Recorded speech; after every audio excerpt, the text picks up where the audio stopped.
State ASIDASU SHABAGI CHANG WANGKHATLAKPANA MARAM OIRAGA district Khudingmakta ngagi cold storage Amamam Thamnaba Hotnaragani HAINA Directorate of FISHERIES ki Director T Phulen na PHONGDORAKLI Wafam asing asi Lamfelpata leiba ICAR Research Complex for NEZ Region Manipur Center ge Auditorium da pangthokpa Vision and Pathways to Sustainable Aquaculture and Fisheries Development in Manipur haina mingthonba National Workshop ke thoramda mahakna phongdokhibani ICAR Manipur Center amasung Krisi Vigyan Kendra mangaga khutsamnaraga pangthokpa thoram aduda T Phulen na hai lamdamasi nga marang kaina puthokpa ngambagi potential chapchana lai Manipur gi ngami sing scientific oiba mawngda ningthina train tawrudrabaso mangkhigadawraba nga makhal kaya breeding tawraga puthorakpa kaya thengnei masi pumnamak oiduna so nga gi pothok hena puthoknaba hotnabada awaba kaya mayuknari asigumba khudong chadaba sing asi koknaba lairiba department sing khutsamnana chatminabagi tangai fadaba chawna lai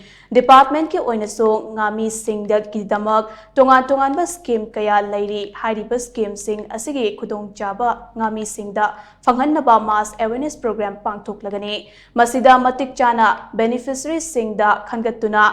nga gi pothok hengat hannaba thabak paikhatkani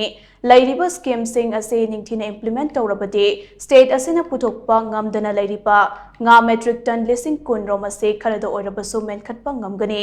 amaromda state asida so global warming ki chaitheng fangduna hauzik ase sabagi chang wangkhatlakle masina maram oiraga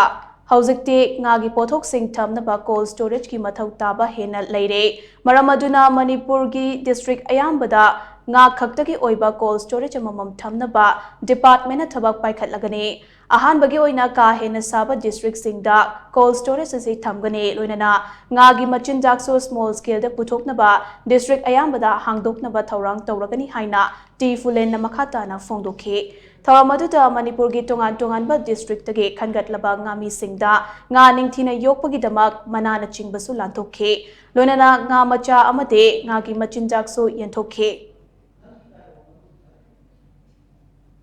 moi phongphom tokpado ekoi gi department na phangan bangam na nabagi damakta ekoi gi department dage kan honna jage aduga si honarakpa matam seda ekoi gi ngami sing tongan ba fisheries sector da thabak tawbiriba mayam gisu cooperation darkar lerakani duga akoi hojek akoi dorothiga nahan unare matungda akoi annual plan and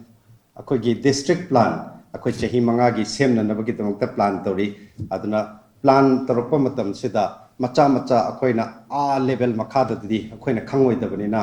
akoi I urge all the beneficiaries, all the farmers to cooperate, to support. Akoi department the support to viraga, si tauragadi, si hena fagani, haibado, punna satminaraga koi, together let's make Manipur economically viable.